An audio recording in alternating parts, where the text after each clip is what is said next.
Miles de personas se dan cita en el malecón Simón Bolívar para la sesión solemne por los 205 años de independencia de Guayaquil, encabezada por el alcalde Aquiles Álvarez y personajes de la Revolución Ciudadana. Entre los ausentes están el presidente Daniel Noboa y la prefecta Marcela Guiñaga. Las vías de la provincia de Chimborazo volvieron a la normalidad tras el abandono de los manifestantes en las carreteras de Alausí y Chunchi. Los dirigentes indígenas resolvieron volver a sus comunidades por el feriado. Fuertes enfrentamientos se produjeron en San Miguel del Común, en el norte de Quito. La policía y el ejército intentaron mantener abierto el ingreso a la capital y reforzaron con 5.000 uniformados la infraestructura estratégica de toda la ciudad. Nadie responde por el paradero de los 7 indígenas de Otavalo que fueron detenidos en el paro y trasladados a Manabí, pese a que hace 4 días la justicia ordenó devolverlos a la cárcel de Ibarra. Grupos especiales de la policía desactivaron 5 tacos de dinamita adheridos a un cilindro de gas que estaban en un carro frente a la penitenciaría del Litoral.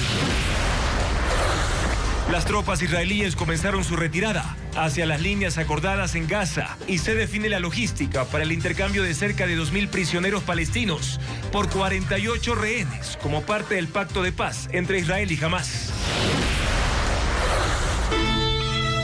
Con ayuda de la inteligencia artificial, Televistazo da vida a imágenes que retratan múltiples episodios de la memoria histórica de Guayaquil. Ener Valencia será delantero titular en el partido que la selección disputará con Estados Unidos en el primer juego amistoso de octubre.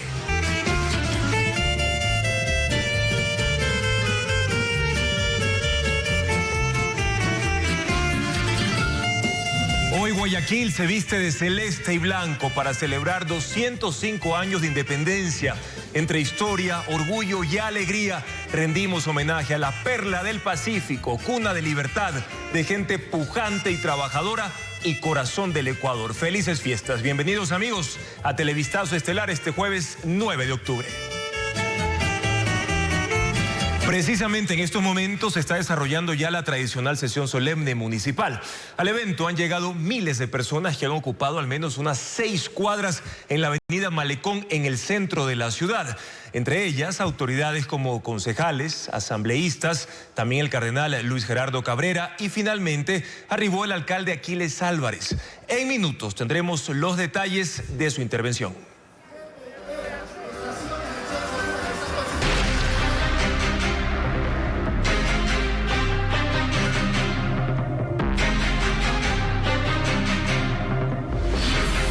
Paro, feriado, en un punto muerto.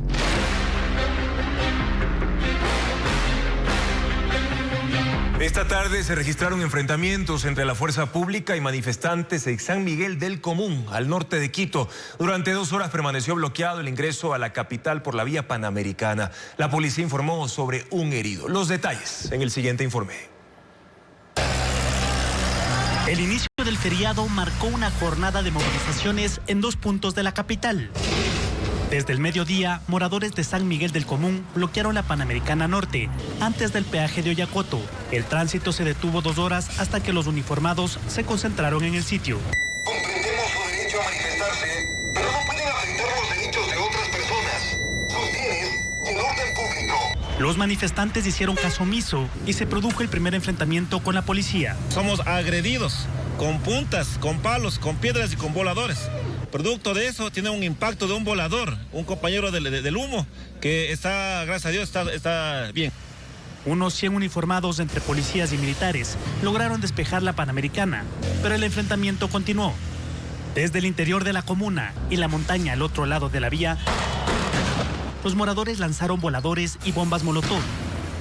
La policía respondió con bombas lacrimógenas que eran devueltas como proyectiles. Luego de 3 horas, los militares asumieron el frente y los manifestantes se atrincheraron detrás de barricadas. Cerca de las 6 de la tarde, los manifestantes se tomaron nuevamente la vía por unos minutos y las fuerzas del orden la despejaron inmediatamente. Otra manifestación fue pacífica. Se realizó en el centro norte de Quito. Unas 200 personas con tambores y pancartas caminaron por la avenida 10 de agosto. Tomaron la patria hasta llegar a la fiscalía. Allí gritaron consignas en contra del gobierno y avanzaron a la Corte Constitucional para luego regresar al Parque El Arbolito. El ejército movilizó a 5.000 soldados a Quito para garantizar la seguridad durante el feriado y también la amenaza de movilizaciones.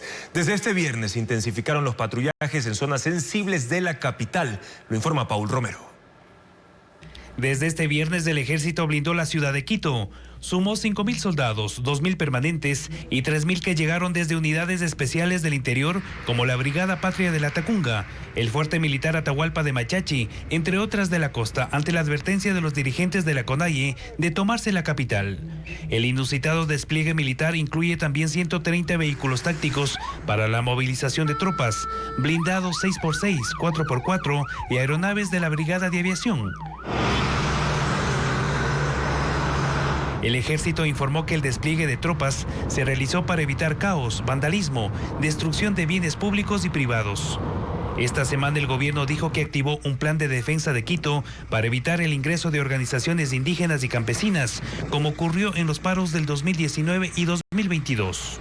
127 bienes como plantas de agua y saneamiento, poliductos, hospitales, el metro, estaciones eléctricas de comunicación, universidades y entidades estatales están considerados como infraestructura de alto riesgo.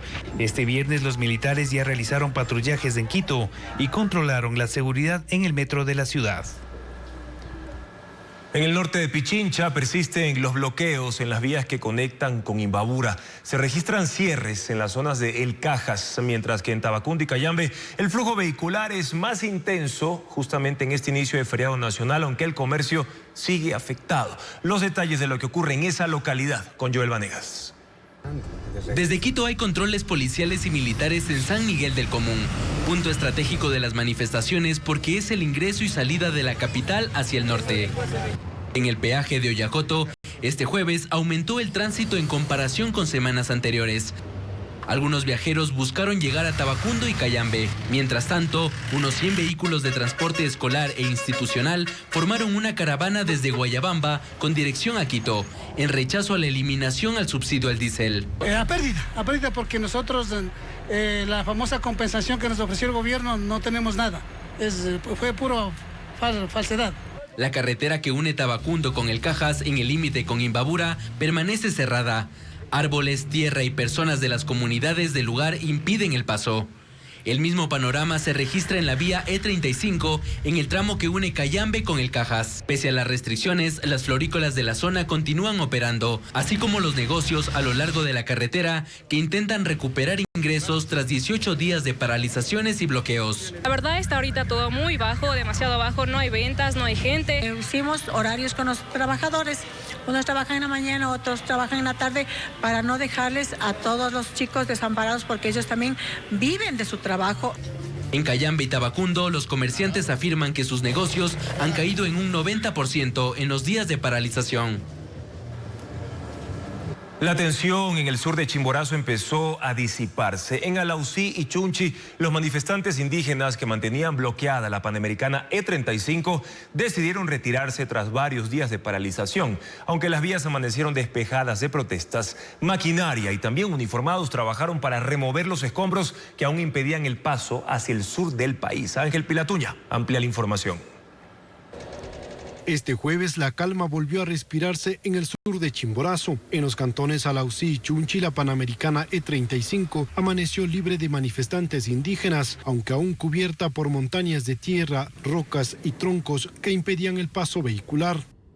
Desde las 11 de la mañana, un contingente militar y policial, junto a maquinaria pesada, inició los trabajos para despejar los 6 puntos bloqueados entre ambos cantones. Las labores se dividieron en 2 frentes. El primero, en el ingreso a Alausí, sector Charicando, donde maquinaria del Ministerio de Infraestructura y Transporte retiró el material acumulado, mientras un millar de uniformados despejaba manualmente los restos. El segundo grupo avanzó hacia Chunchi, con cerca de 80 policías y maquinaria municipal, hasta habilitar completamente el tránsito. Pero ahora la gente misma se ha dado cuenta lo perjudicial que significa el tener las vías cerradas. Es por eso que hemos realizado un operativo sumamente limpio La retirada de los manifestantes se produjo tras una asamblea en la parroquia Tixán en Alausí, donde los dirigentes resolvieron suspender temporalmente la protesta y regresar a sus comunidades durante el feriado. Tras su salida, una comitiva del Parlamento Indígena de Alausí acudió a las 10 de la mañana a la gobernación para entregar un petitorio a su titular, María José del Pozo. Esto ya no se trataba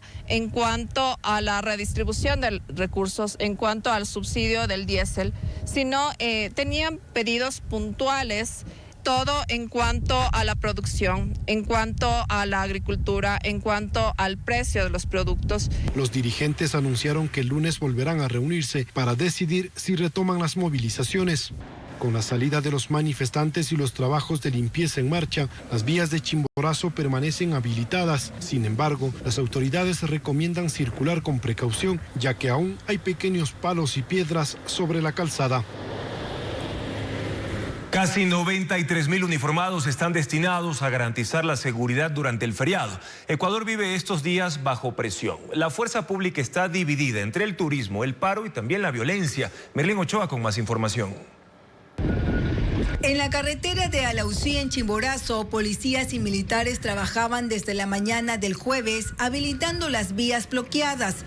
Este es solo un ejemplo de cómo se vive este feriado inusual de 4 días. Mientras en otros años los uniformados custodiaban zonas turísticas, cárceles y sectores con más muertes violentas, hoy deben dividirse entre controlar el paro nacional que se mantiene en el Austro y la Sierra Centro y garantizar la seguridad ciudadana. En total, 57.069 policías están activos en 24 provincias del país. La unidad de mantenimiento del orden opera al 100% y está encargada de cierres y disturbios, mientras otras unidades permanecen en alerta para reforzar las zonas de conflicto si fuera necesario. Además, 2.300 agentes de inteligencia se reactivaron en todo el territorio para anticipar posibles focos de violencia y 14.100 vehículos policiales entre patrulleros y motocicletas fueron desplegados tanto en puntos turísticos como en provincias con alta conflictividad. Los 35.000 militares también están habilitados en aeropuertos y carreteras, pero en las zonas con bloqueo, los soldados tienen la misión principal de habilitar las vías cerradas y permitir el libre tránsito de los turistas.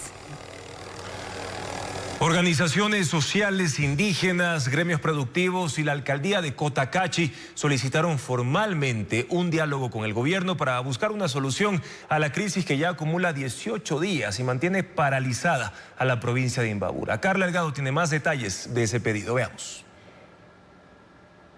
Cotacachi pidió una tregua y que se retomen los canales de diálogos con el gobierno para encontrar una salida a la crisis generada por las paralizaciones. La mañana de este jueves al Museo de las Culturas en el centro de la ciudad llegaron representantes de organizaciones sociales, del sector indígena, de la Federación de Barrios, gremios productivos y del transporte. Todos coinciden en la necesidad de que el gobierno abra espacios de diálogo. Ramiro Yepes, presidente de la Sociedad de Artesanos, expresó que están conscientes de la difícil situación que atraviesa el país y que se solidarizan con los reclamos sociales.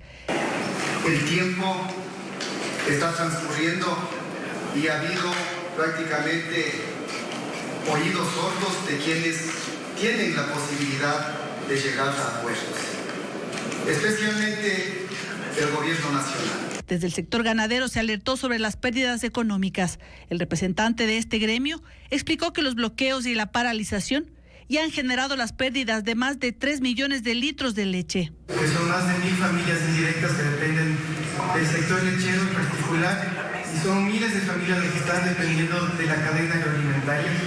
Por su parte, la presidenta de la Unión de Organizaciones Campesinas e Indígenas de Cotacachi recordó que ya se entregó una carta abierta solicitando la instalación de una mesa de conversación con el Ejecutivo. Nosotros como UNORCAG continuamos con esta carta abierta para el diálogo, pero un diálogo que sea transparente, sin condiciones y como hemos manifestado, con la participación de todas nuestras bases para que ellos sean veedores también del proceso Felipe Nájera, miembro del directorio de la Cámara de Comercio de Cotacachi, insistió en que Imbabura es parte del Ecuador y que el gobierno debe escuchar las demandas del pueblo. Las organizaciones convocaron a toda la población de Cotacachi a participar este viernes en una movilización pacífica para pedir que el gobierno escuche los planteamientos ciudadanos.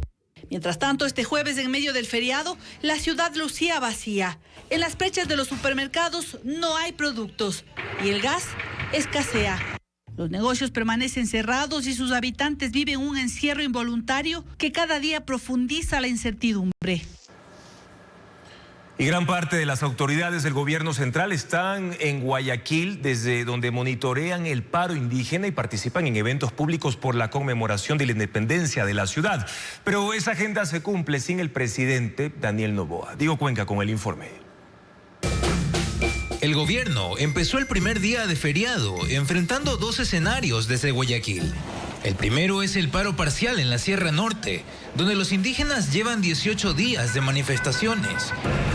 En ese contexto, el ministro de Defensa, Giancarlo Lofredo, se reunió esta mañana a puerta cerrada con el alto mando militar en la brigada del ejército en el centro de la ciudad, para coordinar acciones contra la violencia y monitorear las paralizaciones indígenas. Mientras que el ministro del Interior, John Reinberg, hoy no participó en eventos públicos, pero trabajó en el despacho del cuartel modelo de la policía. El segundo escenario se desarrolla en el marco de las fiestas de independencia de Guayaquil, pero esta vez el gobierno muestra austeridad.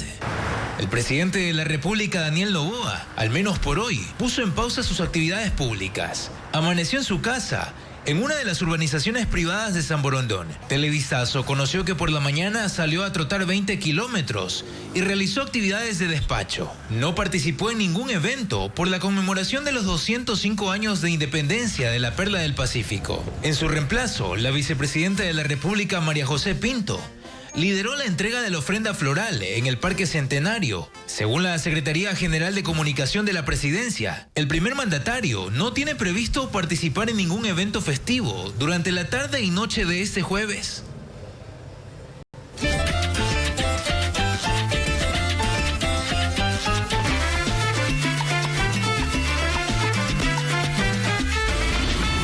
Octubre, el orgullo guayaco. Los actos cívicos por la independencia de Guayaquil arrancaron a las 4:30 de la madrugada en la Plaza de la Administración. También hubo ofrendas florales, inauguración de ferias y la tradicional unción cívica. Vanessa Robles cubrió los eventos y nos tiene las imágenes. El ingreso de las banderas de octubre y las antorchas encendidas en manos de los bomberos rindieron homenaje a Guayaquil. En el tradicional saludo a la aurora gloriosa que empezó a las 4:30 de la mañana junto al monumento a la fragua de Vulcano. En la Plaza de la Administración, al pie del Palacio Municipal. El gran ausente fue el alcalde de la ciudad, Aquiles Álvarez. La vicealcaldesa Tatiana Coronel presidió el acto junto a otras autoridades locales. Guayaquil fue el punto de partida para que el resto del Ecuador también sea libre y eso lo debemos llevar con muchísimo orgullo. Con la lectura del Acta de la Independencia de hace 205 años y vivas, se conmemoraron las primeras horas de libertad de aquel 9 de octubre de 1820. Pero los eventos solemnes continuaron. Hasta la columna de los próceres en el Parque Centenario, en el centro de Guayaquil, llegaron diferentes autoridades municipales, provinciales y de gobierno. Se realizaron al menos 5 ofrendas florales hasta antes del mediodía. La primera en llegar fue la prefecta del Guayas, Marcela Aguiñaga, que a las 7 de la mañana, junto a 13 asambleístas invitados de la Revolución Ciudadana, dejaron su ofrenda en un acto cívico que duró 20 minutos. A las 8:30 de la mañana llegó el presidente de la Asamblea, Niels Olsen, la presidenta del Consejo Nacional Electoral, Diana Tamaint, el ministro de Defensa, Giancarlo Lofredo, entre otros. A las 9 de la mañana acudió la ministra de Gobierno, Zaida Rubira, y a las 9:30 la vicepresidenta de la República, María José Pinto. Más tarde, al mediodía, se realizó la unción cívica en el Parque Centenario, uno de los eventos más simbólicos de la conmemoración. Historiadores relatan que sin las mujeres la independencia de Guayaquil no hubiera sido posible. Ellas no empuñaron fusiles, pero sostuvieron la revolución con una estrategia de cartas, bailes, redes de información y una determinación inquebrantable, como lo reporta Merlin Ochoa.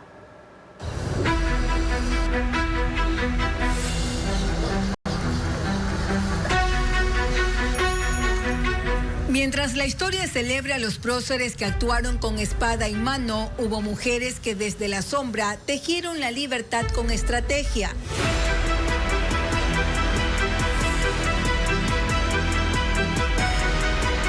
Según el historiador Melvin Hoyos, sin su presencia la independencia de Guayaquil no hubiera sido posible. Relata que el 1 de octubre de 1820, Ana Garaycoa, por pedido de su esposo, el general José Villamil, organizó en su casa el famoso baile donde se selló la fragua de Vulcano, el pacto secreto que encendió la revolución. Su esposo estaba fuera de la ciudad y fue ella quien asumió el liderazgo para convocar a los patriotas.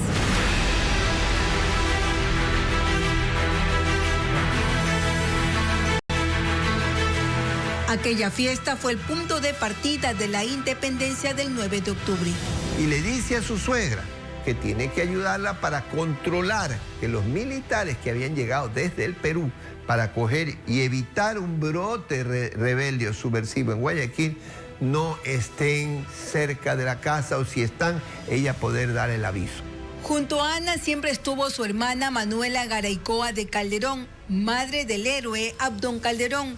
Era parte de las mujeres que alentaron, financiaron y protegieron a los revolucionarios. Es viuda del capitán Francisco Calderón, quien ha sido fusilado en 1812. Y de alguna manera ella está de acuerdo con que su hijo siga los mismos ideales de su padre.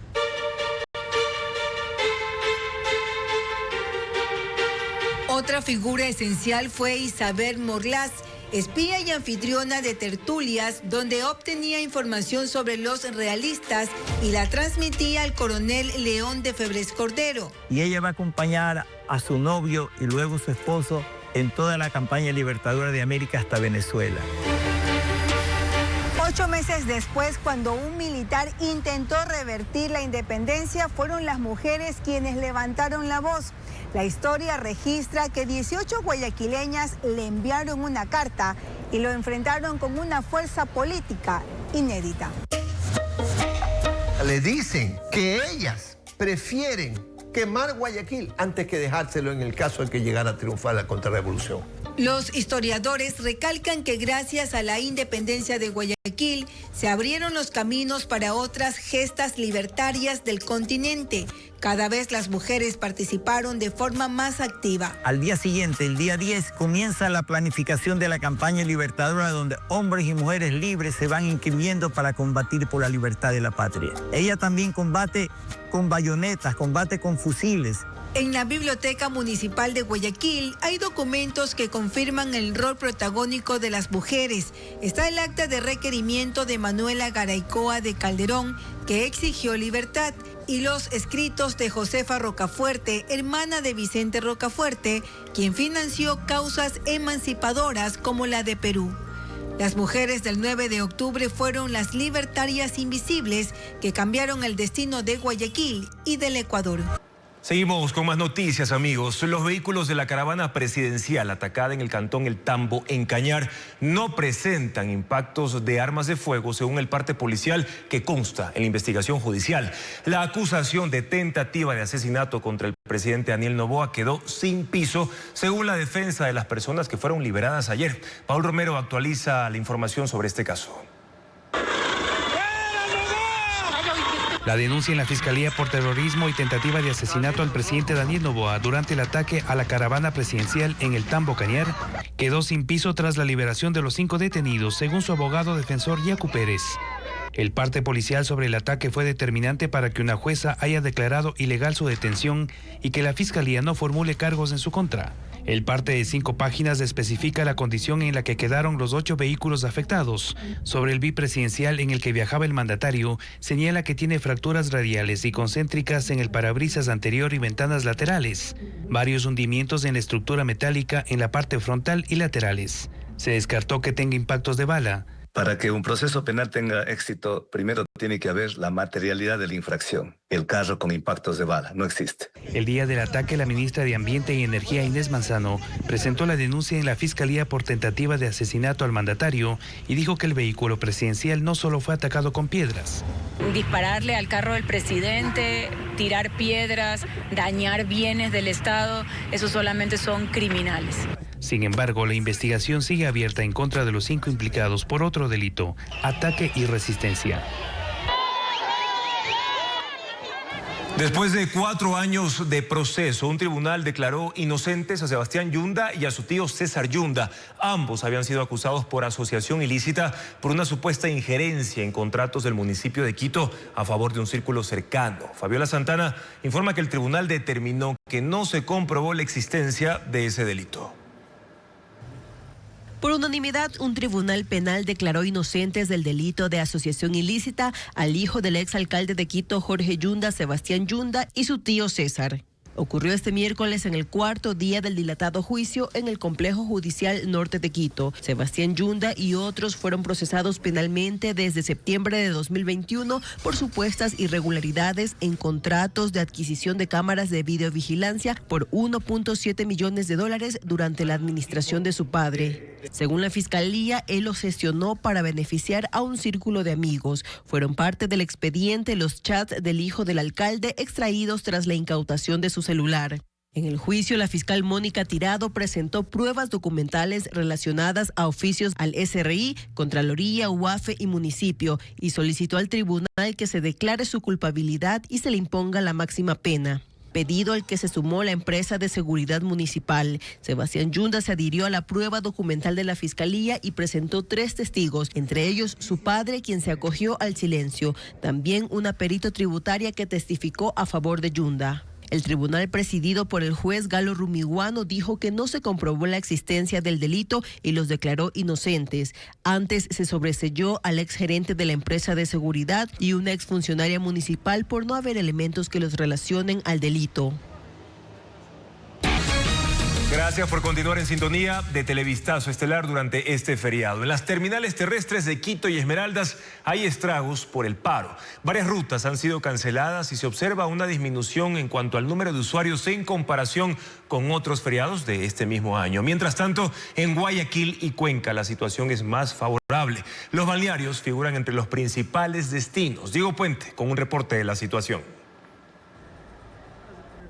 Las ventanillas de las cooperativas que van hacia las ciudades de la Sierra Norte lo dicen todo. Este jueves, en el inicio del feriado, no hay viajes hacia Otavalo, Ibarra o Tulcán. Algunas compañías cerraron. Otras indican que sí habrá viajes hacia Tulcán, pero por un camino distinto, y siempre y cuando se complete un bus de al menos 40 pasajeros. Estamos yéndonos por vías alternas, nosotros vamos para Atacames. Depende de cómo esté la vía, con la bendición de Dios, de 14 a 15 horas de viaje. Los pocos pasajeros que necesitan ir al norte buscan opciones. Las opciones son de reunirnos, ir con un bus o una camioneta fletada. Eso ha generado un negocio paralelo en el terminal de Carcelén. Taxistas piden hasta $20 por puesto para ir a Ibarra. En un 80% ha afectado lo que es la venta de boletos. En Esmeraldas, 16 de 19 cooperativas están operativas, pero la Putumayo, por ejemplo, suspendió labores porque no puede cumplir la ruta que pasa por la Sierra Norte para llegar a Chuchufindi y Loreto.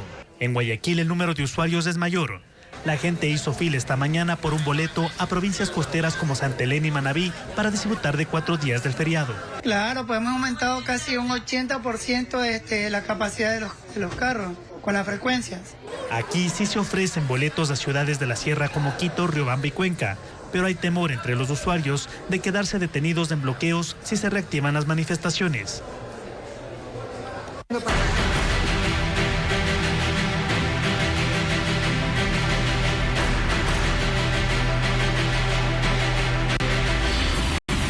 Gaza, Israel. Esta vez sí habrá paz.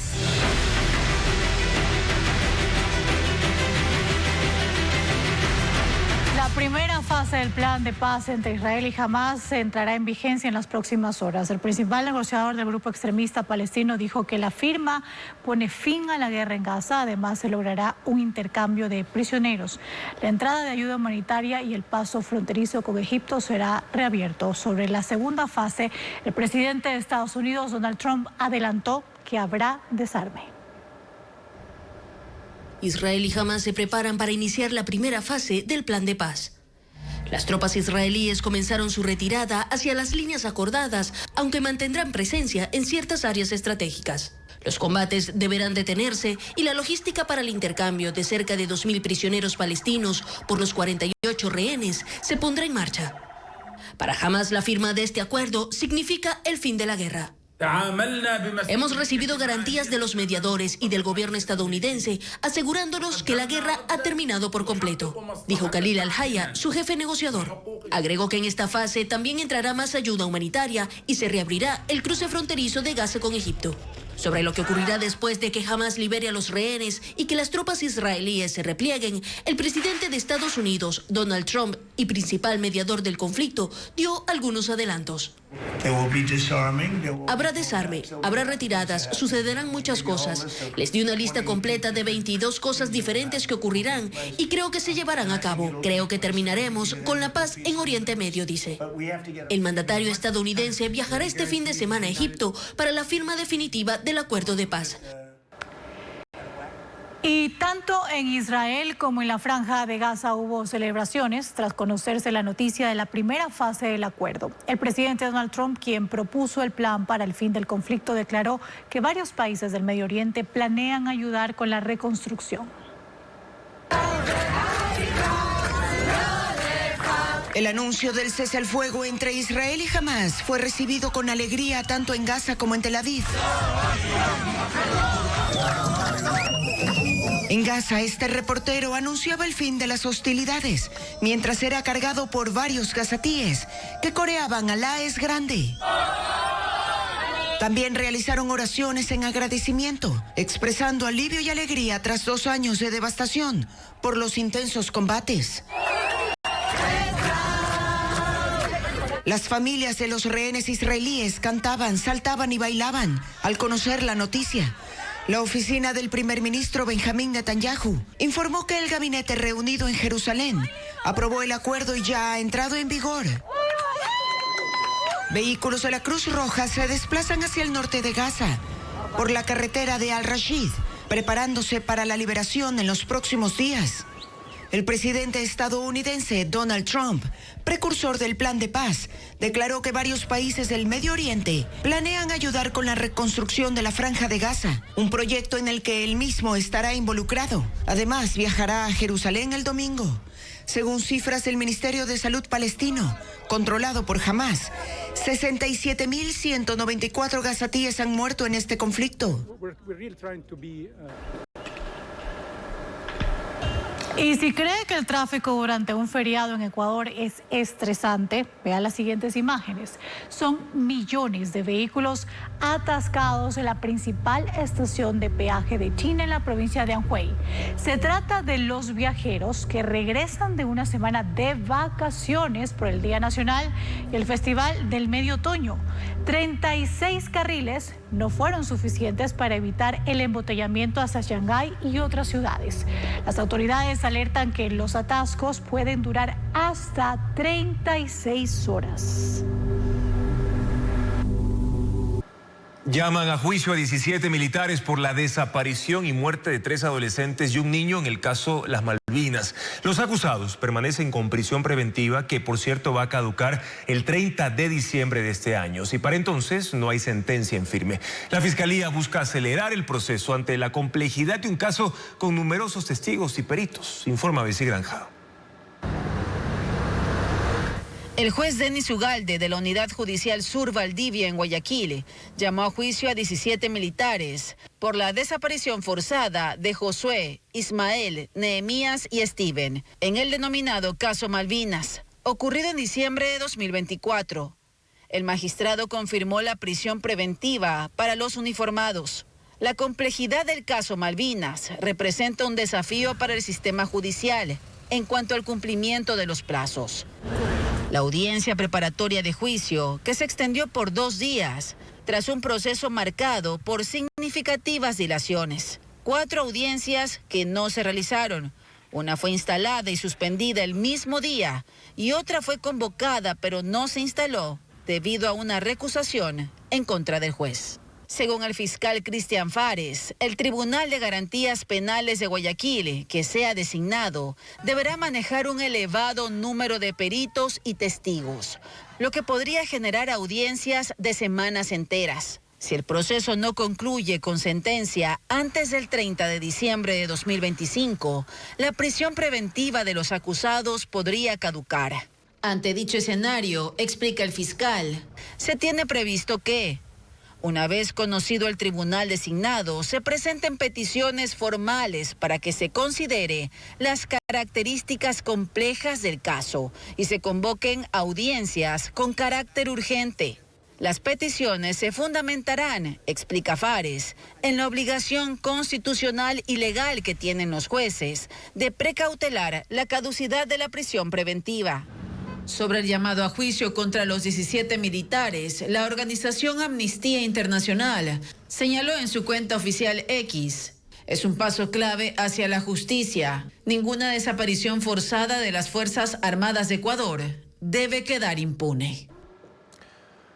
Organizaciones políticas y sociales tienen hasta la medianoche de hoy para inscribirse en la campaña electoral referente a la pregunta sobre la reducción del número de asambleístas. Patricio Díaz informa que estas se suman a otras ya habilitadas para el resto de la consulta popular y referéndum de noviembre. Las 4 preguntas que responderán los ecuatorianos el próximo 16 de noviembre tienen ya organizaciones autorizadas para promocionar el sí o el no. Para la pregunta 1, sobre la instalación de bases militares extranjeras, se inscribieron por el sí 3 organizaciones políticas y una social, mientras por el no fueron calificadas 9. En la segunda pregunta, sobre suspender el financiamiento público de las organizaciones políticas, por el sí se inscribieron 3 y 10 impulsarán el no. El CNE no calificó en estas 2 preguntas a la Revolución Ciudadana por incumplir uno de los requisitos. En la consulta sobre la instalación de una asamblea constituyente, fueron calificados por el sí 6 organizaciones, por el no otras 9. En la última pregunta aprobada por la Corte Constitucional sobre la reducción de asambleístas, las organizaciones tienen hasta las 23 horas con 59 minutos de hoy para inscribirse. Hasta la tarde por el sí estaban registrados ADN y el Movimiento Amigo. Por el no, Unidad Popular, Democracia Sí, Revolución Ciudadana, Pueblo, Igualdad y Democracia, Sociedad Patriótica, la UNE y la Unión General de Trabajadores UGTE. El Consejo Electoral revisará si cumplieron requisitos. Estas organizaciones políticas y sociales recibirán el Fondo de Promoción Electoral. El CNE no les transfiere recursos, paga directamente a los medios de comunicación. En la resolución inicial del organismo, se realizó una proyección que distribuye $209.000 por opción, valor que se dividirá por cada organización que sea acreditada. La campaña electoral irá del 1 al 13 de noviembre. En el marco de las fiestas octubrinas, la Feria Ganadera de Durán se convierte en un verdadero motor económico para la zona, no solo por stands comerciales y ventas de entradas, sino también por las negociaciones de reses de alta genética. María Gabriela Carpio nos cuenta que hay ejemplares valorados desde los $5.000 hasta $50.000. Veamos. La Feria Ganadera de Durán abrió sus puertas con un movimiento económico que va más allá de los espectáculos y las tradiciones montubias. Este evento no solo atrae a miles de visitantes, sino que activa toda una cadena de valor que beneficia a ganaderos, transportistas, comercios agropecuarios, emprendedores y vendedores de comida típica. Pero además, aquí se exhiben y negocian ejemplares de alto valor genético. Ganaderos de 20 haciendas de distintas provincias traen vacas lecheras de raza y toros reproductores para participar en el concurso de juzgamiento de ganado, con jueces nacionales e internacionales. Y cuando se trata de genética de élite, los precios alcanzan cifras considerables. Pero si es una campeona en pista, es un animal que un juez lo ha nombrado, pues obviamente es un animal que se triplica su precio. De 5.000 puede costarle $30.000 un animal, $50.000 puedo venderla, porque es mi campeona de mi hacienda. Es como un Miss Universo. Los juzgamientos no otorgan premios económicos, pero incrementan significativamente el valor comercial de los ejemplares, convirtiendo a la feria en una vitrina estratégica para hacer contactos y cerrar negociaciones que fortalecen la cadena ganadera nacional. Hay animales de pura raza que así por así no se consiguen. Gente que nos visita del exterior. Justo estábamos viendo personas que no hablan español, pero que vienen a hacer este tipo de negociaciones dentro de la feria ganadera. Detrás de cada vaca bien cuidada hay años de inversión en crianza y laboratorio, orientados a mejorar la genética. En esta edición participan cerca de 400 ejemplares en 32 categorías. Les dan de comer, las maquillan, las arreglan como que fuera un concurso de belleza. Aproximadamente cada hacienda 10 a 15 a 20 personas.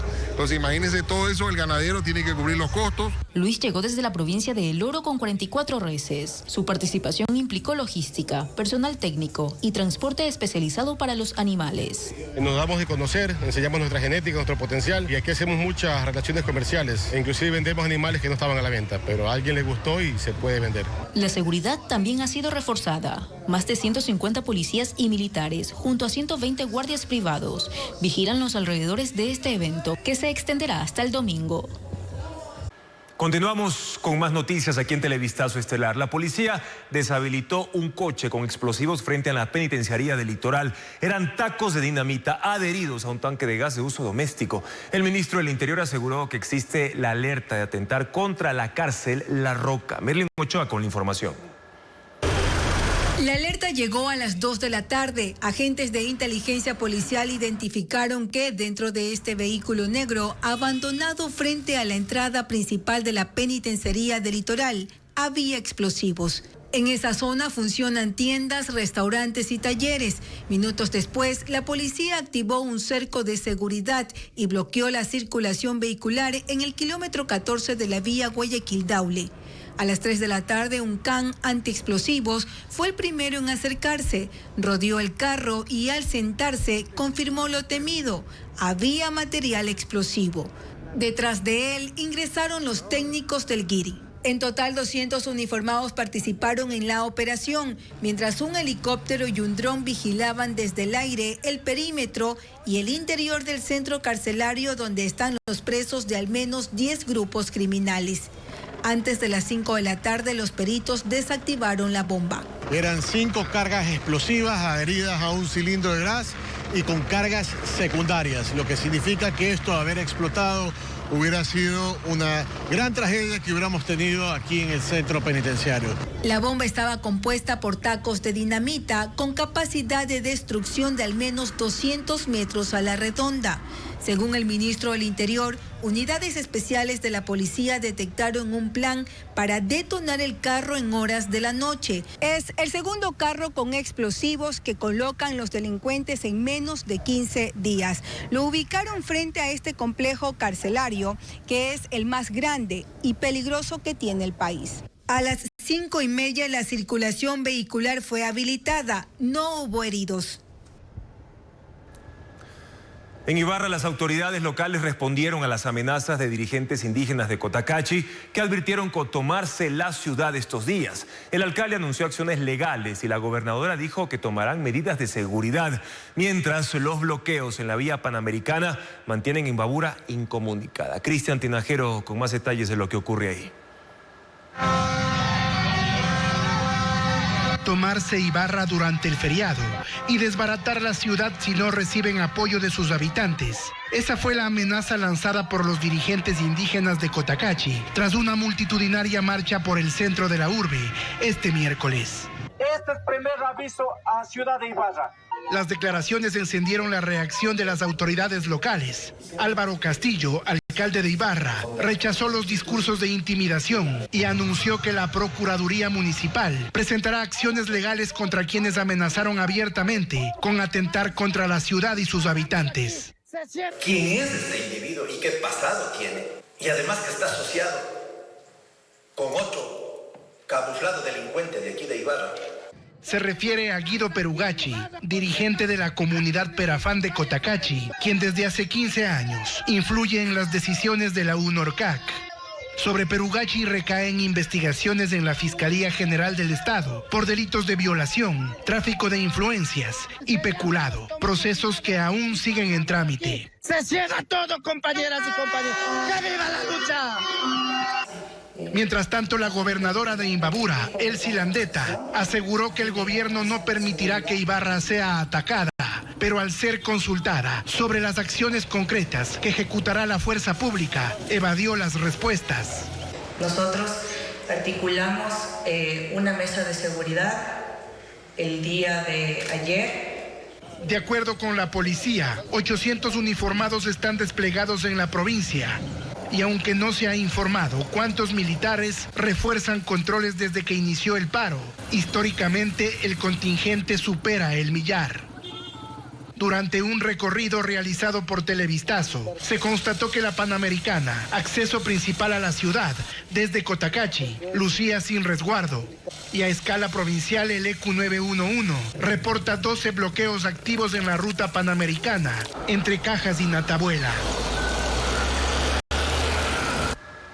Continúa la incertidumbre porque no se conoce del paradero de los 7 detenidos de Otavalo que debían ser trasladados el lunes a Ibarra por orden judicial.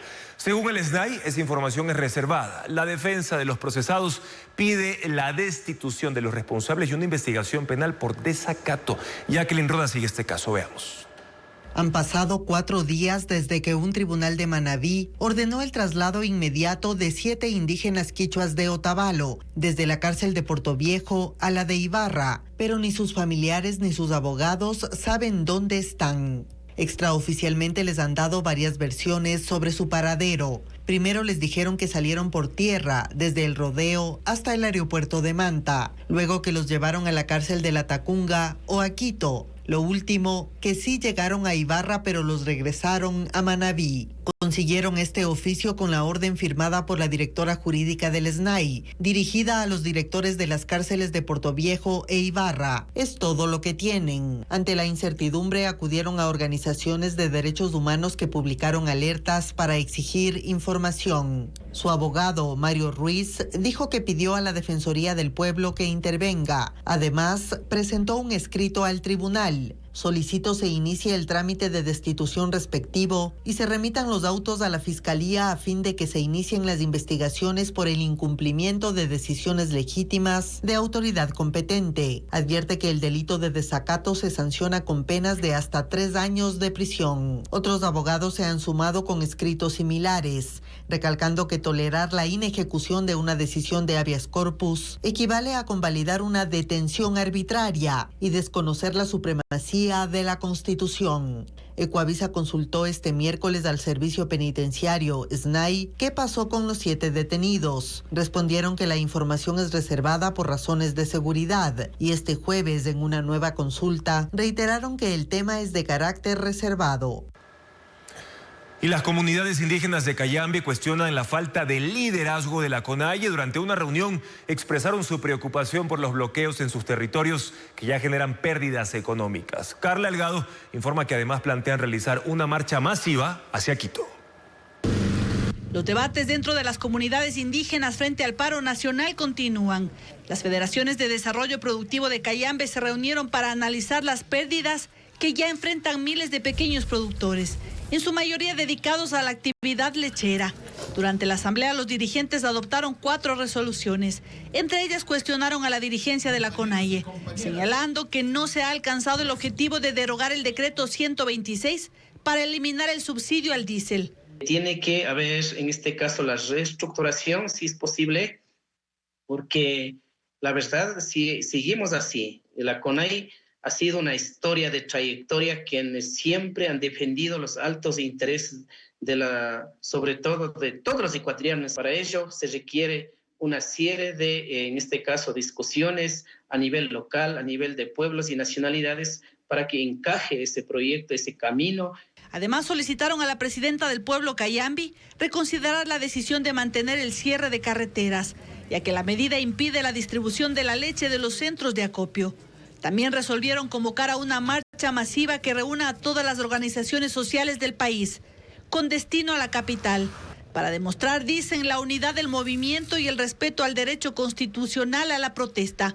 Aunque para que esto ocurra, debe haber primero un consenso. Consenso de todos los sectores, en este caso sobre todo la estructura de la CONAI, para que podamos decidir si es factible o no es factible, sino seguir luchando en los territorios. Hasta la noche de este jueves, las vías desde Quito hasta Cayambe permanecieron despejadas.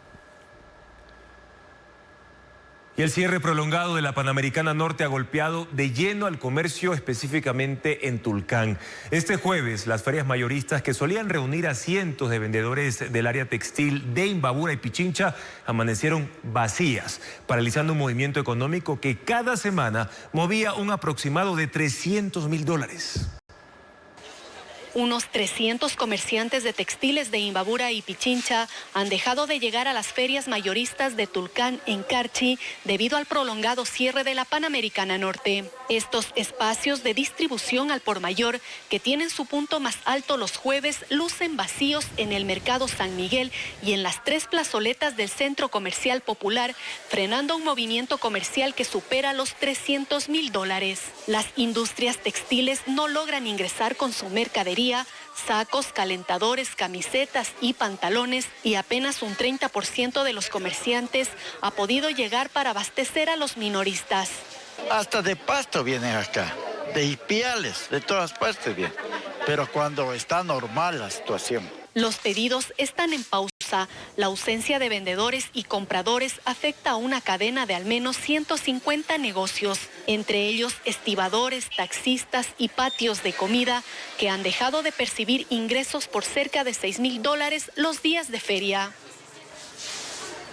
4 horas de intensa lluvia afectaron al cantón Pujilí en Cotopaxi, dejando viviendas y locales comerciales inundados, además de cultivos dañados. Andy Espinosa informa que el Cuerpo de Bomberos atendió más de 20 emergencias. Una fuerte tormenta con caída de granizo sorprendió al cantón Pujilí durante la madrugada. El aguacero, que se extendió por 4 horas, dejó una capa de hielo de hasta 20 centímetros, cubriendo calles y cultivos con una espesa alfombra blanca. El Cuerpo de Bomberos de Pujilí y La Tacunga atendió una veintena de emergencias reportadas durante la tormenta y continuó los trabajos esta mañana. 6 sectores resultaron afectados. El agua ingresó a las viviendas, dañando enseres y muebles. Los habitantes debieron actuar con rapidez para desalojar el exceso de agua. Anoche estuvimos hasta las 3 de la mañana tratando de desfogar tanto el agua de aquí como la afectación interna. Y del día de hoy, desde las 7 de la mañana. Paso por las casas, mojo cobijitas. Además, unas 20 hectáreas de cultivos de maíz, papa y alfalfa se perdieron. El granizo y la acumulación de agua destruyeron las plantaciones.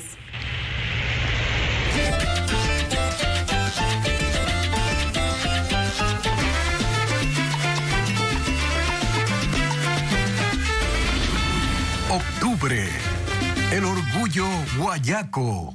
Guayaquileño, bandera de guerrero, muy franco, muy valiente. Sí, vamos a hablar ahora de los eventos que se llevan a cabo por conmemorar los 205 años de la independencia de esa ciudad. Precisamente se desarrolló la sesión solemne municipal de Guayaquil con miles de asistentes, entre ellos autoridades locales y nacionales. El alcalde Aquiles Álvarez habló de su gestión y no solo eso, también criticó al gobierno durante su intervención que duró 22 minutos. Más detalles con Luis Alfredo Zúñiga. Esta administración...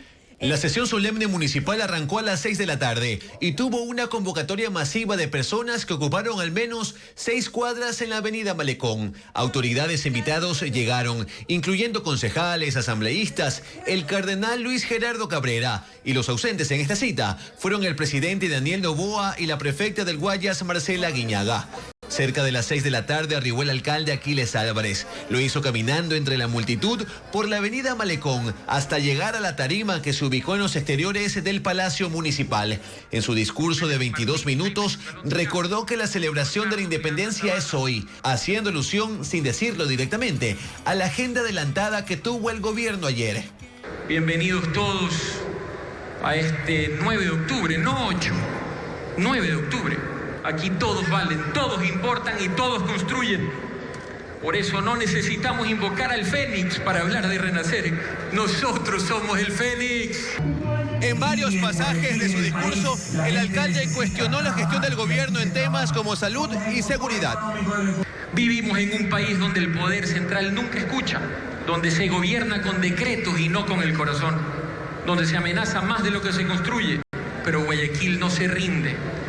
Mientras algunos viven de campaña en campaña, Guayaquil trabaja. Mientras ellos calculan encuestas, nosotros construimos hospitales, parques, calles, esperanza. Sobre su gestión habló de ampliar el abastecimiento de agua potable e inversión de $630 millones en obra pública. Y hemos generado más de 100.000 empleos directos e indirectos. Obras de verdad, no cuentos, ni mentiras, ni ciencia ficción. En el evento también se entregó la máxima condecoración del Cabildo a personajes destacados, entre ellos la periodista y expresentadora de Cuacboleda por su trayectoria en el periodismo y Nicolás Lapenti por los logros deportivos. Finalizando el evento arrancó un concierto gratuito. Guayaquil empezó a celebrar sus fiestas de independencia con una serie de eventos artísticos, desfiles y también las ferias. Diego Cuenca describe las actividades que destacaron en este primer día de celebración.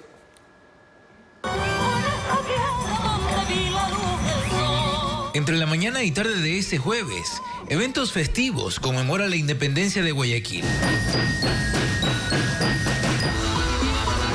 En el centro de la ciudad, grupos de danzas llenaron las calles de color y folclore.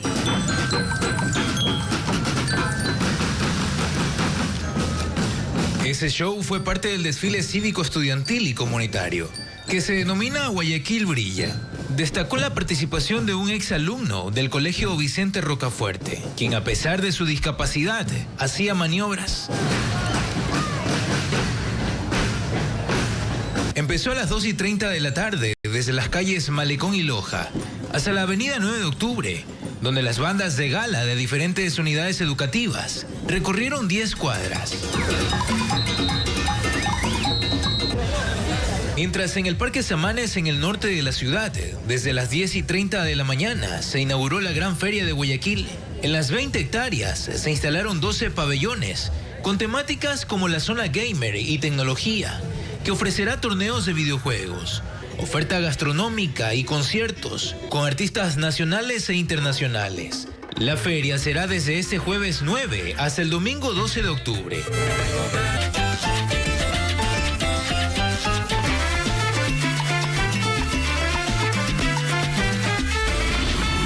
Octubre, el orgullo guayaco.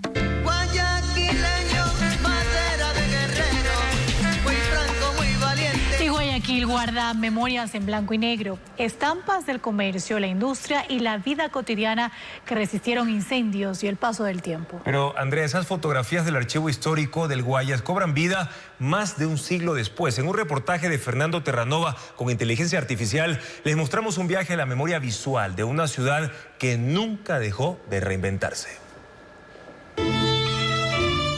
Estas son algunas de las fotografías más antiguas de Guayaquil, un puñado que ha sobrevivido al tiempo, porque la mayoría ardió entre las llamas de los dos grandes incendios de 1896 y 1902. Pero, ¿y si la inteligencia artificial nos permite devolverle la vida a estas imágenes? Hoy, con ayuda de la tecnología, Ecuavisa abre una ventana al pasado, al Guayaquil de antaño. Así aparecen ante nosotros y a todo color los comercios de la época. Tiendas de artículos varios, ferreterías, depósitos de madera, las famosas boticas, tiendas de telas y sastrerías, donde los artesanos medían y cortaban las telas directamente sobre los clientes. También hay registros de la industria en pleno despertar. Imprentas que pasaron del vapor a la electricidad. Patios de cuero, sitios con olores intensos, donde se ponía esta materia prima a secar al sol. La mano de obra femenina predominaba en esta fábrica de cigarrillos. al igual que en la casa de teléfonos, donde cada llamada era conectada manualmente por una operadora y los números entonces eran de apenas 3 cifras. La zona industrial se concentraba en lo que hoy es la calle Eloy Alfaro, hacia el sur de la ciudad. Los caballeros se reunían en salones de cerveza, que serían los equivalentes a los bares de la actualidad. Las familias se encontraban en jardines y compartían tardes de té. En los parques la juventud hacía amigos y hasta encontraba el amor. El antiguo sistema de tranvías de Guayaquil convivía con carruajes de tracción animal. El fútbol despuntaba en la ciudad. Y la hípica era el deporte de élite. La policía pasaba de cuerpos empíricos a una organización más dependiente del Estado. Y el tren conectaba a la entonces parroquia de Guayaquil, Durán, con la sierra. Y siempre el río Guayas como columna vertebral de la ciudad. Traer a la vida estas imágenes confirma que la historia de Guayaquil no reposa solo en libros ni en monumentos. Está en la gente, en quienes caminaron sus calles, levantaron sus oficios y dejaron huella en cada rincón. Gracias a la tecnología, recordar al Guayaquil de antaño. Gracias amigos por su sintonía y confianza de siempre.